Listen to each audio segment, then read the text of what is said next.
Each year, construction projects across Europe unearth remnants of World War I's brutal trench networks revealing artifacts and human remains from a conflict that claimed over 17 million lives between 1914 and 1918. Yet what most people don't realize is that classified military engineering units are often the first responders to these discoveries, not archaeologists or historians, because declassified NATO documents reveal that approximately 12% of all Great War chemical weapons remain unaccounted for in the soil of France and Belgium, representing millions of liters of lethal compounds that were simply abandoned, buried, or lost in the chaos of a war that introduced chemical warfare on an industrial scale never seen before or since. The French Ministry of Defense maintains a specialized division known as the Groupe de Déminage, staffed by over 300 trained personnel whose sole purpose is to locate and neutralize the estimated 900 million unexploded shells still buried beneath farmlands, forests, and increasingly beneath modern infrastructure projects that push deeper into areas that haven't been disturbed since the armistice of 1918. For a brief period during the spring of 2019, a routine highway expansion project near the village of Verdun-sur-Meuse would expose something far worse than unexploded ordnance, when a specialized French Army engineering assessment team, designated Section Technique 7, descended into a network of unmapped trenches and discovered evidence of experiments so horrific that the German High Command had ordered all records destroyed before the retreat in 1918. But what exactly did those soldiers unleash in the depths of that subterranean warren?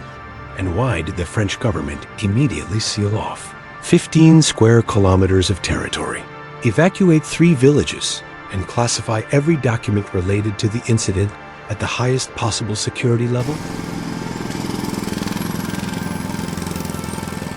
The Verdun-sur-Meuse region spans approximately 340 square kilometers of northeastern France, a landscape that appears deceptively peaceful with its rolling hills covered in dense deciduous forests and small agricultural villages, connected by narrow roads that wind through valleys carved by centuries of erosion.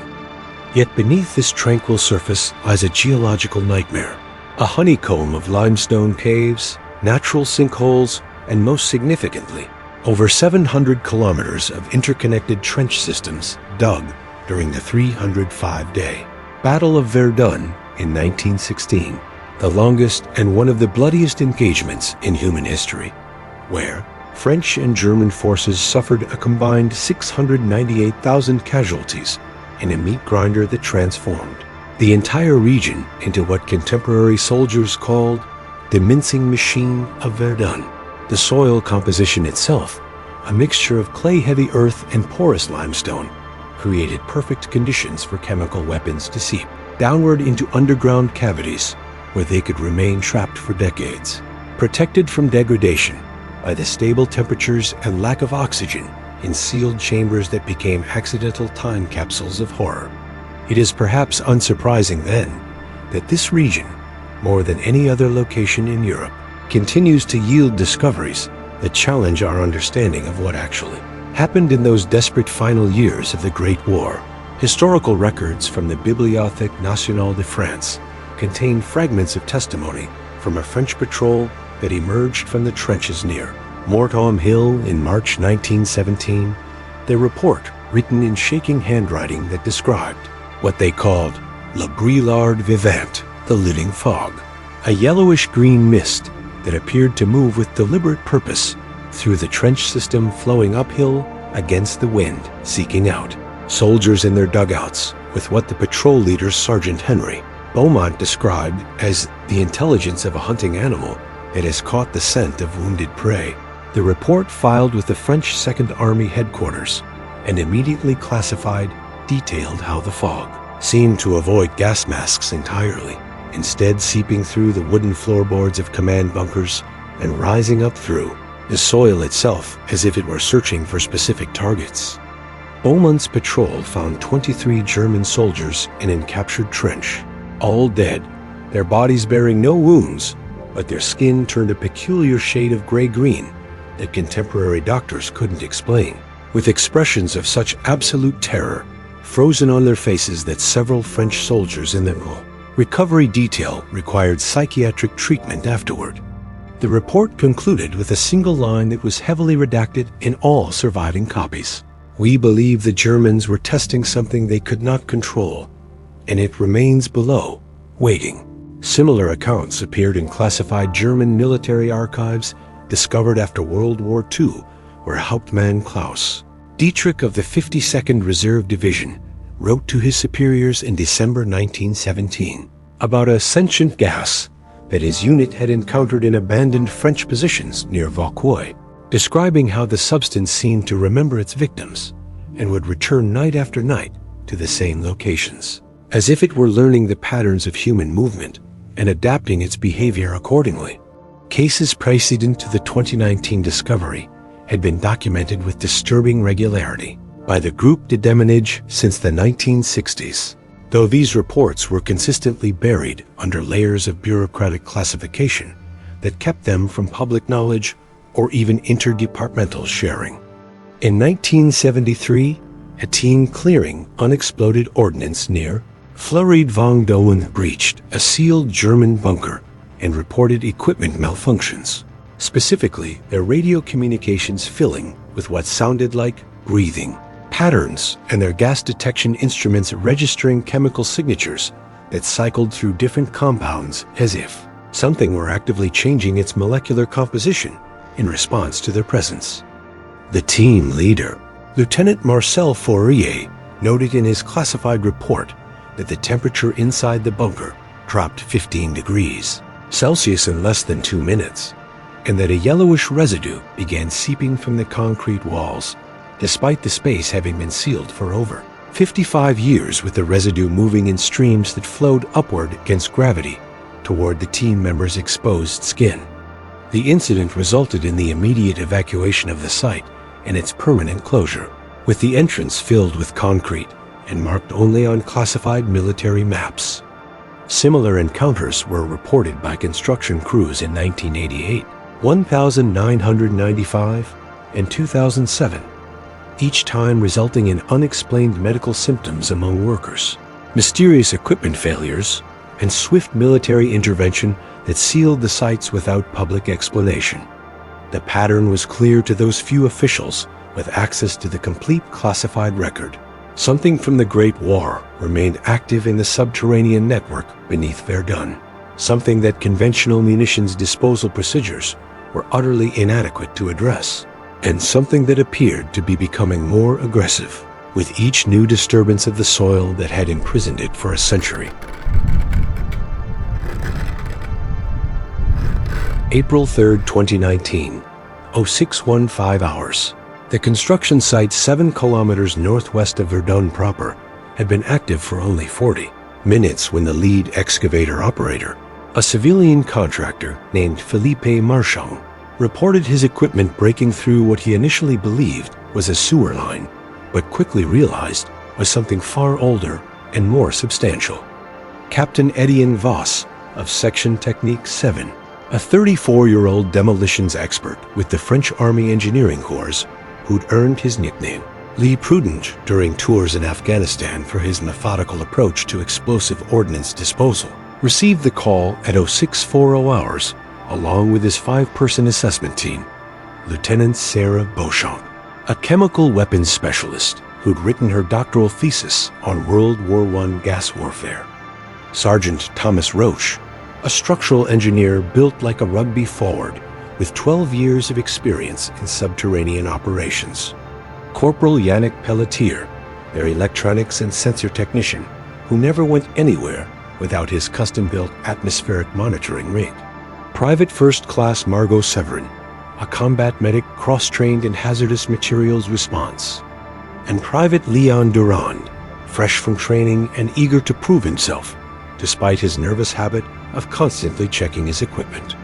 By 0720 hours, they'd established a secure perimeter around the breach point, where Marchand's excavator had opened a ragged hole, approximately 2 meters wide, that descended at a sharp angle into absolute darkness with wooden support beams. Visible in the excavator's work lights beams that still bore the carved initials and dates from 1916, and from which emanated a smell that Voss would later describe in his report as wrong, fundamentally wrong, like a hospital morgue, mixed with burnt copper and something organic that had been rotting in a sealed container for so long that it had achieved a new state of decay entirely. The temperature differential was immediately apparent with Pelletier's instruments, showing the air emerging from the breach was 8 degrees Celsius colder than the ambient morning temperature, and the first hint of the yellowish mist began seeping from the hole in lazy tendrils that seemed to hesitate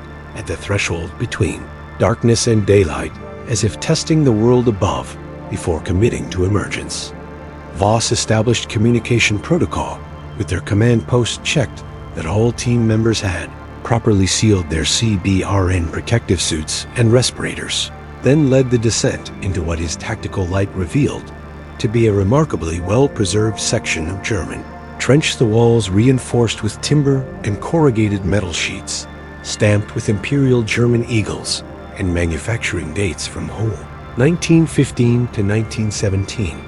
The floor consisting of wooden duckboards that flexed alarmingly under their weight but held despite a century of submersion in groundwater.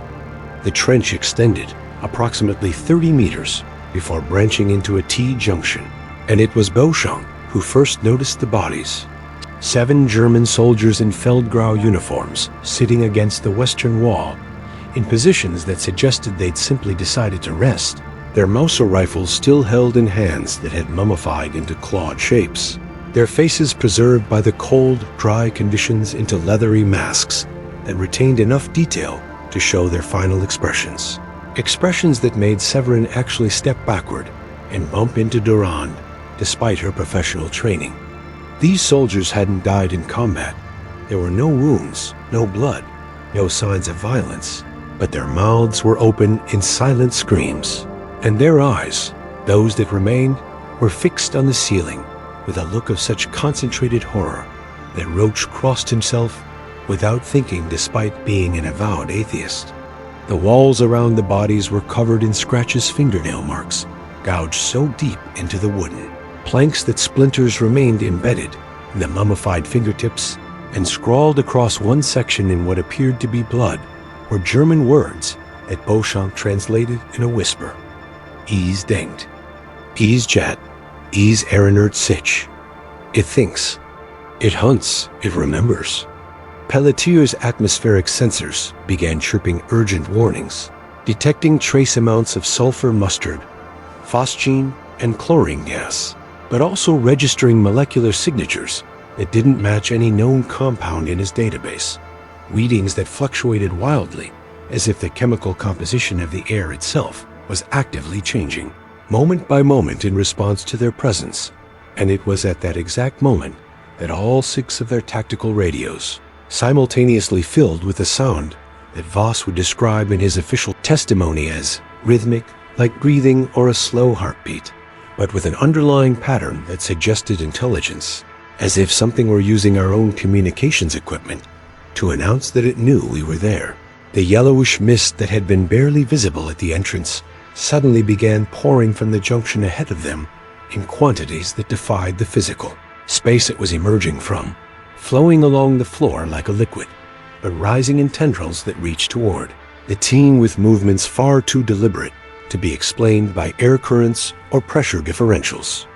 Beauchamp screamed into her radio for immediate evacuation, her voice cracking with professional panic as her instruments registered chemical concentrations that should have been impossible after a century of degradation, but more importantly, registered a temperature drop of 20 degrees Celsius in less than 15 seconds. Cold so intense that frost began forming on their visors,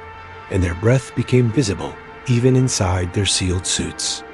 Durand moved first, turning to run back toward the entrance, but his foot went through a section of rotten duckboard, and he fell hard, his helmet striking a support beam with a crack that echoed through the confined space. The mist moved toward him with horrifying speed, flowing over his legs before Roach could grab him and haul him backward, and even through the protective suit they could see Doran's leg muscles contracting violently, spasming in patterns that didn't match any known physiological response to chemical exposure. Severin was already pulling him toward the entrance as the mist began climbing the walls around them, spreading across the ceiling, and Voss saw with absolute clarity that it was surrounding them, cutting off their retreat, moving with tactical precision to trap them in a kill zone, exactly as a trained military unit would execute an ambush. They made it back to the surface through sheer desperate momentum, Roach and Voss literally throwing Durand up through the breach, while Pelletier's monitors screamed warnings about chemical concentrations that exceeded lethal thresholds by factors of 10. And as they scrambled into the morning sunlight, Voss looked back down into the trench to see the mist pooling at the bottom of the breach, not following them into the daylight, but swirling in place as if watching, waiting, and learning from this first encounter with prey that had managed to escape. Durand was convulsing on the ground, Severin cutting away his suit to reveal his left leg turned the same gray-green color as the century-old corpses below, the tissue already necrotic despite only seconds of exposure through military-grade CBRN protection. And when he finally stopped seizing and opened his eyes to look at Voss, he whispered in a voice that didn't sound entirely his own,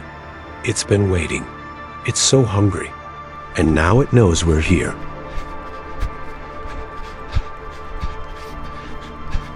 Voss spent the next 4 hours attempting to follow every protocol in the French Army's Hazardous Materials Response Manual, establishing a 500-meter exclusion zone around the breach site, requisitioning additional CBRN equipment from the nearest military depot in Metz, and filing urgent requests for a specialized chemical warfare response team from the Direction Générale de l'Armement. But every attempt to communicate the true nature of what they encountered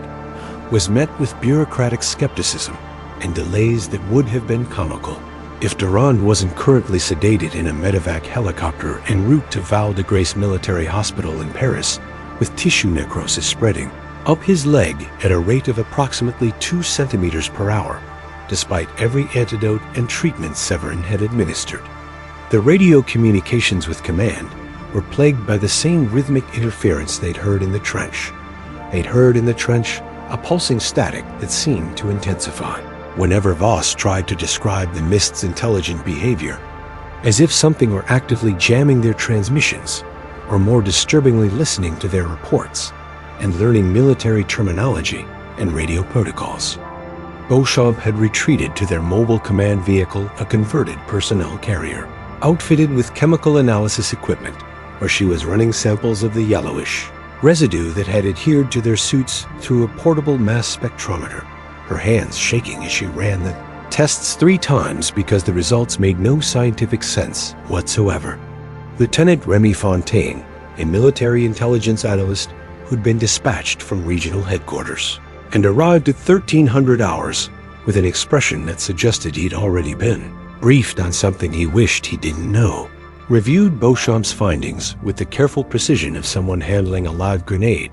his eyes moving between the spectroscopy readouts and a classified folder he'd brought that bore stamps indicating it had originated from the archives. Nationalis Restricted Access Vault. Documents that civilians weren't supposed to know existed, and that military personnel discussed only in secured facilities with proper clearance levels. Fontaine spread the contents of his folder across the command vehicle's table with the air of a man revealing cards in a poker game he'd already lost. And what emerged was a pattern of incidents stretching back to 1921, when French military engineers first began the massive project of filling in and sealing the trench networks to allow the land to return to agricultural use. The documents written in the formal bureaucratic French of the interwar period described a series of anomalous chemical persistence events, where gas warfare agents were detected in concentrations and compositions that defied established chemistry, specifically in sealed sections of German-controlled trenches in a specific subsector designated Absinthe by German military cartographers, a network that had been the site of experimental chemical weapons testing in late 1917 and early 1918, under the direction of a German chemist named Dr. Friedrich Haber's protege, Oberleutnant Wilhelm Steiner, whose personnel file noted he'd studied under Haber at the Kaiser Wilhelm Institute before the war, but had been dismissed for experimental methodologies incompatible with ethical scientific practice. Steiner's working theory, preserved in fragments of notebooks recovered from captured German headquarters, proposed that chemical weapons could be enhanced not just through increased toxicity, but through what he termed Persistenzbewusstsein, persistence consciousness, the idea that gas agents could be engineered at a molecular level to maintain cohesion and actively seek targets rather than dispersing randomly based on wind and terrain.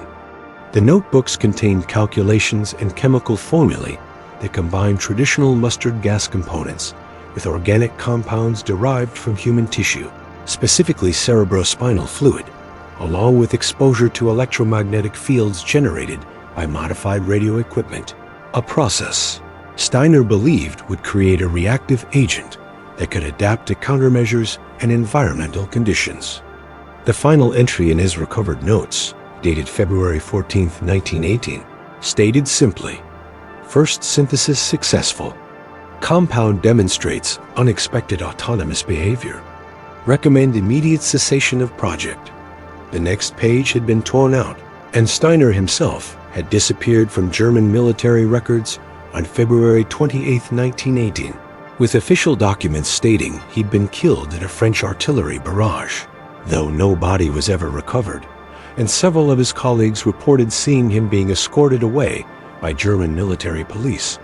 under circumstances that suggested arrest rather than combat casualty. The second incident occurred at 14:45 hours while Voss and Fontaine were still reviewing the archival documents when Pelletier, who'd been monitoring the breach, sight from a safe distance with remote sensors, came sprinting toward the command vehicle with his equipment bag bouncing against his back and his face sheet white beneath his protective hood.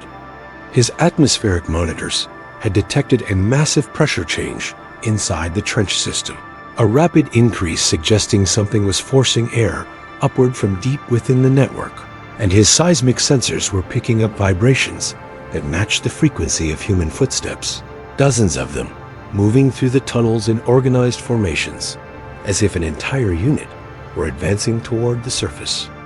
Voss grabbed his rifle and led Beauchamp, Roach, and Pelletier back toward the perimeter, where they arrived just in time to see the yellowish mist erupting from the breach in a column that rose 8 meters into the air before, spreading horizontally like a predatory bird opening its wings. And within that mist were shapes, humanoid silhouettes that retained enough definition to show German and French uniforms, helmets, the suggestion of faces that were nothing but shadows and screaming mouths.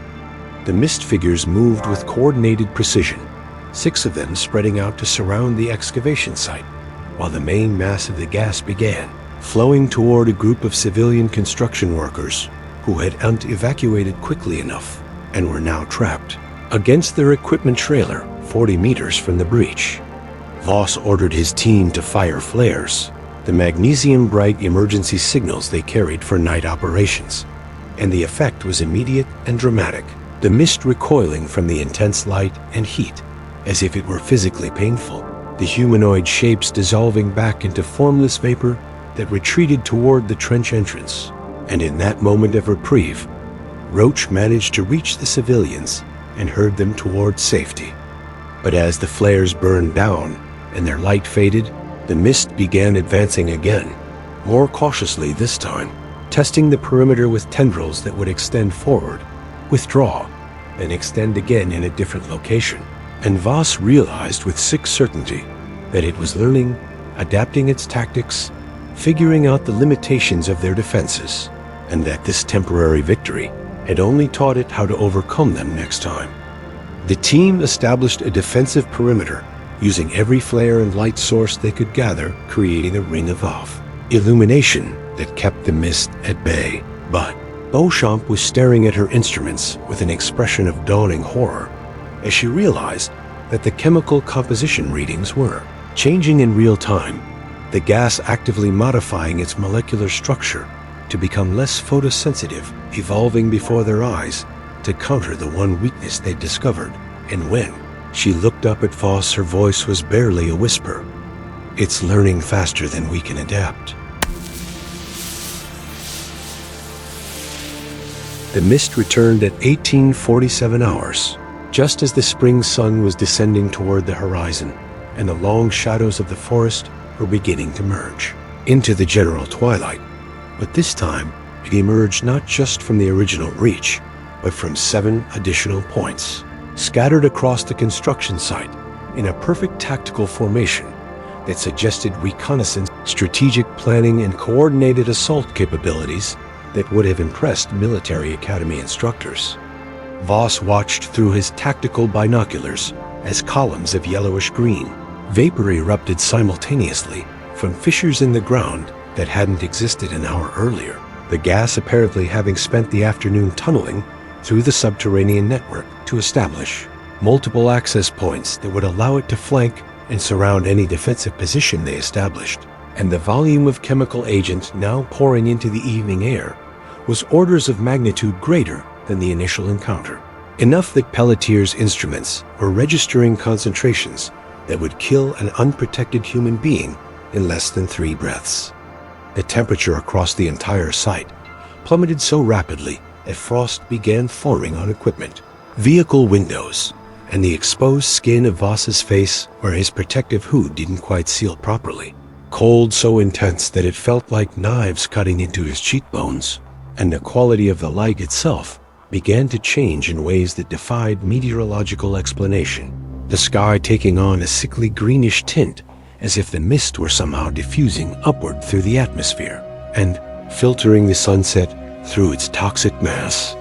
The humanoid shapes within the gas were more defined, now dozens of them moving with military precision in formations that Fontaine identified as German Stostrup assault tactics from 1918, advancing in coordinated rushes while covering each other's movement. And most disturbing of all was that they appeared to be carrying weapons, shadow rifles, and shadow grenades that dissipated and reformed as needed, but maintained enough solidity to suggest genuine threat capability, as if the gas had absorbed not just the physical residue of the soldiers who died in these trenches, but also their training, their tactical knowledge, their understanding of combined arms warfare. Roach was the first to break not through cowardice, but through the sheer psychological impossibility of what he was witnessing. This man who'd survived IED attacks in Afghanistan and building collapses in earthquake zones, now standing with his rifle pointed at approaching figures that weren't solid enough to shoot, but were somehow still advancing with the implacable determination of soldiers who'd been waiting a century to complete their final mission. He fired anyway, 3 round bursts into the nearest missed soldier, and the bullets passed through without effect, except to cause the figure to pause, tilt its head in what might have been curiosity, then continue forward with movements that now incorporated evasive zigzag patterns, as if it had just learned what bullets were and how to avoid them. Beauchamp was screaming into the radio that they needed immediate air support, artillery, anything that could deliver enough explosive force to disrupt the gas's cohesion. But her transmissions were being jammed by the same rhythmic interference that now sounded almost like language, like someone attempting to speak through a medium they didn't quite understand, but were rapidly mastering through trial and error. Pelletier's electronic equipment began malfunctioning in cascading failures.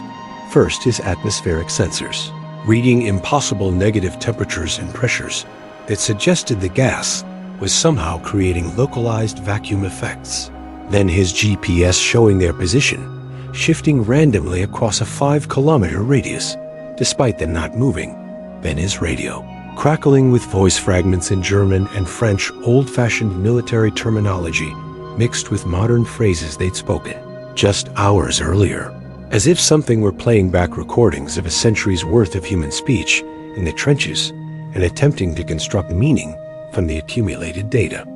Severin was trying to maintain medical readiness, but her hands were shaking so badly She could barely hold her equipment, and when a tendril of mist touched the rear tire of their command vehicle, the rubber began degrading immediately, dissolving into a liquid state that spread across the ground in patterns that looked disturbingly organic, like veins or neural pathways spreading from a central point. And Voss realized they were witnessing chemical warfare,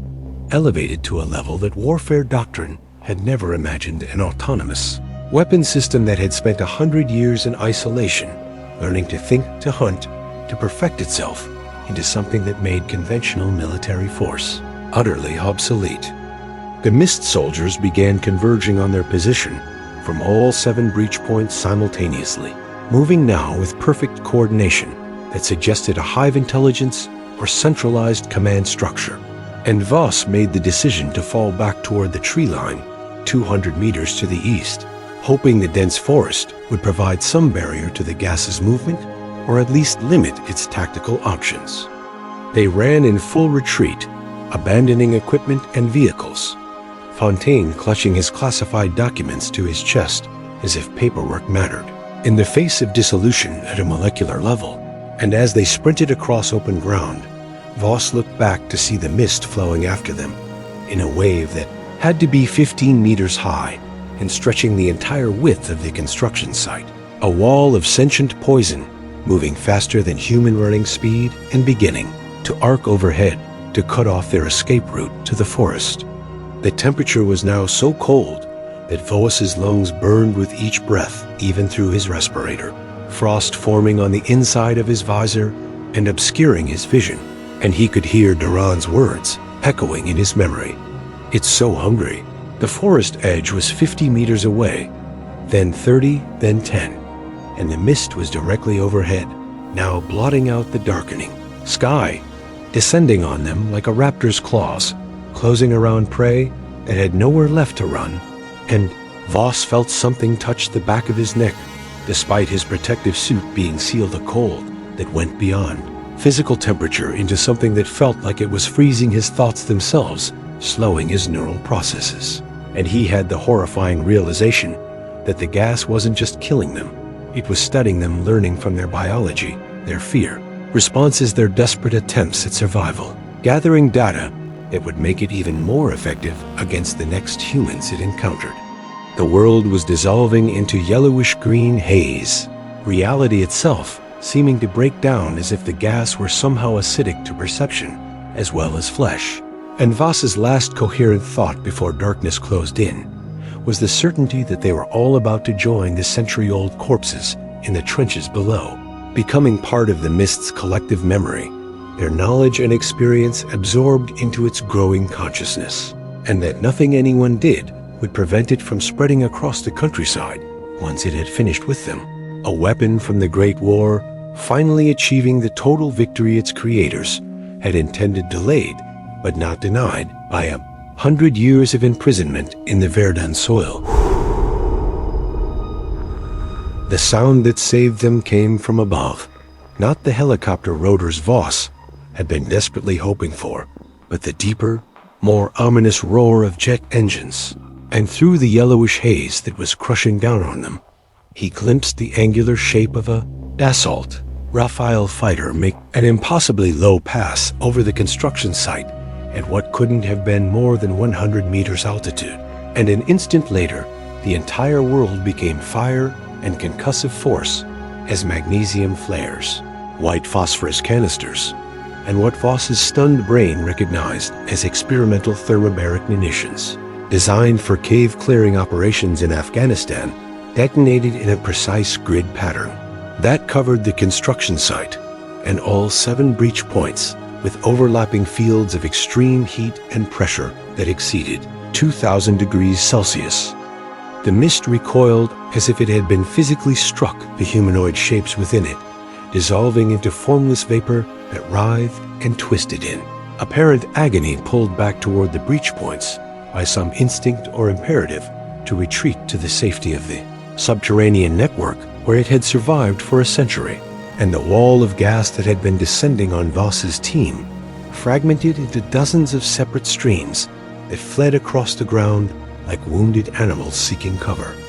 A second Rafale made its pass, this time deploying a payload that Fontaine would later identify as experimental. UV-emitting munitions developed by the Direction Générale de l'Armement, specifically for chemical weapons neutralization. Devices that filled the twilight air with light so intense it turned night into day and caused the retreating mist to literally evaporate with sounds like screaming steam. Molecular bonds breaking under radiation that forced the complex organic compounds back into their simpler, non-conscious components. Voss and his team lay flat in the forest undergrowth, hands over their heads, as the bombardment continued for what felt like hours, but was actually only 4 minutes of sustained aerial assault that transformed the construction site into a crater-pocked wasteland of burning earth and molten equipment. When the fires finally began to die down and the UV light faded, Voss lifted his head to see a military convoy arriving from the main road. At least 20 vehicles, including armored personnel carriers, hazmat, response trucks, and a mobile command center that bore no unit markings, but had satellite communication arrays that suggested direct links to the highest levels of French military command. And from the lead vehicle emerged a woman in her late 50s, wearing a general's insignia and an expression that suggested she'd seen horrors like this before and had hoped never to see them again. General de Brigade Isabelle Moreau took control of the scene with the efficiency of someone executing a pre-planned protocol. Her first orders sending specialized containment teams in full CBRN gear toward the breach points with equipment that included flamethrowers, portable concrete mixing units, and what appeared to be industrial-grade foam dispensers loaded with chemical suppressants that Beauchamp recognized from classified research papers on reactive decontamination agents. Within 20 minutes, all 7 breach points were filled with rapid-setting concrete mixed with compounds designed to neutralize chemical weapons at a molecular level. The original excavation site, receiving special attention as teams, poured over 40 cubic meters of the mixture into the opening along with thermite charges set on delayed timers that would ensure anything organic in the trench system below was incinerated at temperatures that would sterilize the soil itself down to a depth of 30 meters. Moreau walked the perimeter with Fontaine at her side, the two of them speaking in low voices while examining the residue samples that Beauchamp had collected. And when she finally approached, Voss, her first words were not questions about the incident, but rather a statement delivered with absolute certainty. What you encountered today has been encountered 6 times since 1921, most recently in 2007, and each time we've managed to contain it before it spread beyond the immediate area. But this is the first time it's demonstrated this level of tactical sophistication and coordination, which means it's evolving faster than our containment protocols can adapt. She explained that within the hour French Air Force Mirage 2000s would conduct precision strikes on the entire trench network mapped beneath this sector using bunker-penetrating munitions to collapse the tunnels and seal them permanently under thousands of tons of rubble, followed by the official explanation that unexploded chemical weapons from World War I had been discovered and required immediate military intervention to prevent environmental contamination, a story that would satisfy the media and public without revealing that they'd just fought a battle against a weapon that had achieved something approaching sentience. Voss and his surviving team members were separated immediately, loaded into different vehicles, and Moreau informed them with bureaucratic gentleness that they would be spending the next 72 hours in isolated medical observation at an undisclosed military facility, while their blood was analyzed for any traces of contamination. Their equipment was incinerated, and their official reports were written under the supervision of intelligence officers who would ensure that certain details remained appropriately classified. As Voss was being led to his assigned vehicle, he looked back at the construction site one final time and saw something that would haunt his dreams for years afterward.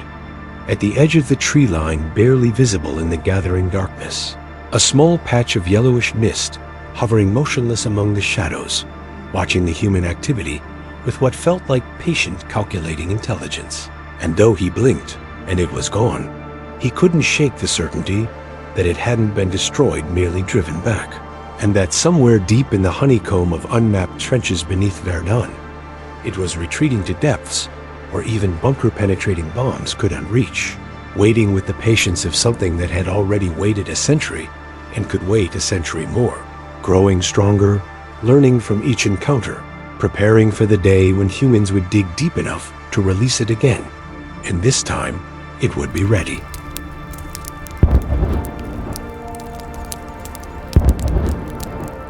The official report filed by the French Ministry of Defense on April 8, 2019, stated that construction workers near Verdun-sur-Meuse had accidentally breached a sealed World War I munitions cache containing approximately 400 liters of degraded mustard gas and phosgene, requiring immediate military intervention and the evacuation of a 2-kilometer radius, while specialized teams neutralized the threat through controlled detonation and chemical suppression, resulting in minor injuries to 3 military personnel and no civilian casualties, with the site subsequently filled and marked as permanently unsuitable for development. What the report failed to mention was the fate of the 6 individuals who'd actually encountered what lay beneath that construction site, their lives carefully dismantled and reconstructed by military intelligence to ensure their silence and isolation. Captain Etienne Voss received a commendation for his leadership during a hazardous materials incident, followed 2 weeks later by an honorable medical discharge due to what his psychiatric evaluation termed acute stress reaction with dissociative features incompatible with continued military service, and within 3 months, he'd been relocated to a small apartment in Marseille, 900 kilometers from Verdun, with a comfortable disability pension and biweekly visits from a therapist who was actually a military intelligence officer, ensuring he wasn't discussing his experiences with anyone who might believe him. Lieutenant Sarah Beauchamp found her security clearance suddenly revoked due to unspecified reliability concerns, her doctoral credentials questioned by a review board that suggested her research methodologies were flawed, and her subsequent attempts to publish papers on anomalous chemical persistence were rejected by every academic journal she submitted to, with several editors mentioning they'd received calls from Defense Ministry officials suggesting her work contained classified information that couldn't be publicly disclosed. Sergeant Thomas Roach was transferred to a logistics position in Corsica, as far from the mainland as possible, while remaining in French territory. His exemplary service record mysteriously amended to include notations about judgment issues in high-stress situations that would prevent him from ever serving in combat operations again. Corporal Yannick Pelletier suffered what official records called a severe nervous breakdown, requiring 6 months of hospitalization in a military psychiatric facility, emerging with a prescription for antipsychotic medications and a vague diagnosis that ensured no civilian employer would consider him a suitable candidate for positions requiring security clearances or access to sensitive equipment. Private First Class Margot Severin was granted early separation from service due to medical reasons that were never specified in her file. Her combat medic certifications, somehow lost in bureaucratic processing errors that prevented her from finding work in her field, forcing her to accept a position as a pharmacy assistant in Lyon,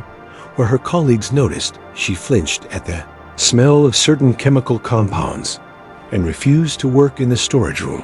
where they kept industrial cleaning supplies. Private Leon Doran spent 4 months in Val de Grace Military Hospital, where surgeons amputated his left leg below the knee, the necrotic tissue having spread despite every treatment attempt, but far more concerning were his psychological symptoms. Speaking in German phrases he'd never studied, drawing intricate maps of trench systems he'd never seen,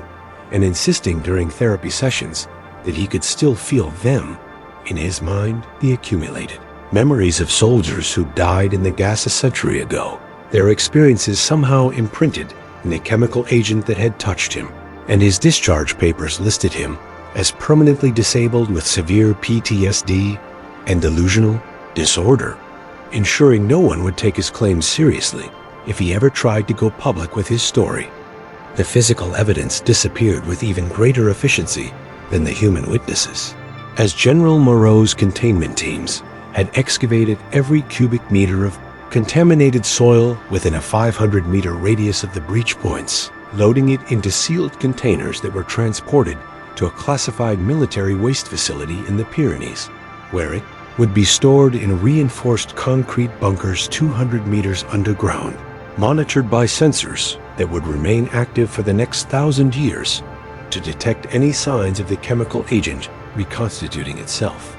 The construction project was permanently canceled, the French government paying the contractor 3 times the project's value to walk away without questions and sign non-disclosure agreements backed by criminal penalties. And the entire 15 square kilometer zone was declared a protected ecological preserve with restricted access, though the real reason for the restrictions had nothing to do with protecting wildlife and everything to do with preventing anyone from digging into the warren of tunnels that French military geologists estimated extended for over 120 kilometers beneath the Verdun region. Tunnels that deep penetrating radar suggested were still full of pockets of gas that had survived the bombardment. By retreating to depths where conventional weapons couldn't reach, the families of the German and French soldiers whose mummified bodies had been discovered in the initial breach were never notified. Their relatives' remains officially listed,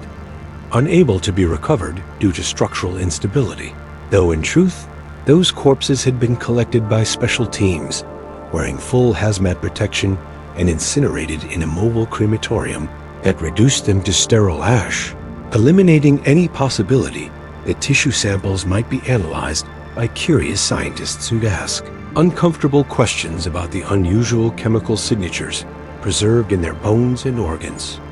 Lieutenant Fontaine's classified documents were sealed at an even higher security level than before, returned to the Archives Nationales restricted vault with new access restrictions requiring ministerial approval to view, and a quiet investigation was launched into how those files had been released to him in the first place, resulting in the early retirement of 3 archivists and the implementation of new protocols ensuring that certain historical records would remain hidden until everyone involved in their creation was decades dead. General Moreau, promoted to a position within the Defense Ministry's Classified Research Division after her successful containment of the Verdun incident, spent her remaining years before retirement building what she termed the Last Resort Protocol, a contingency plan that involved pre-positioned strategic weapons capable of sterilizing entire subsectors of French territory if a full-scale emergence event occurred that couldn't be contained. By conventional means, essentially planning to sacrifice hundreds of square kilometers of French soil to prevent the spread of something that could potentially evolve to threaten entire populations. And the fact that such protocols were seriously considered and approved at the ministerial level revealed just how seriously the classified military community took the threat of Steiner's century-old creation. The final entry in the classified file on the Verdun incident, added by an anonymous analyst in 2024, consisted of a single paragraph that read, "Contemporary analysis suggests Oberleutnant Steiner's goal was not to create a more lethal chemical weapon, but rather to create the first autonomous weapon system,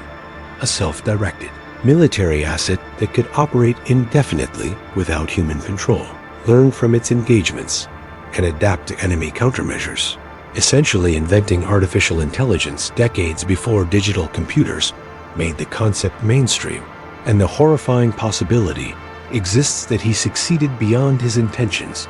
creating something that views its century of imprisonment not as punishment, but as an extended period of observation and learning, studying human behavior and military tactics through every soldier who died in its presence.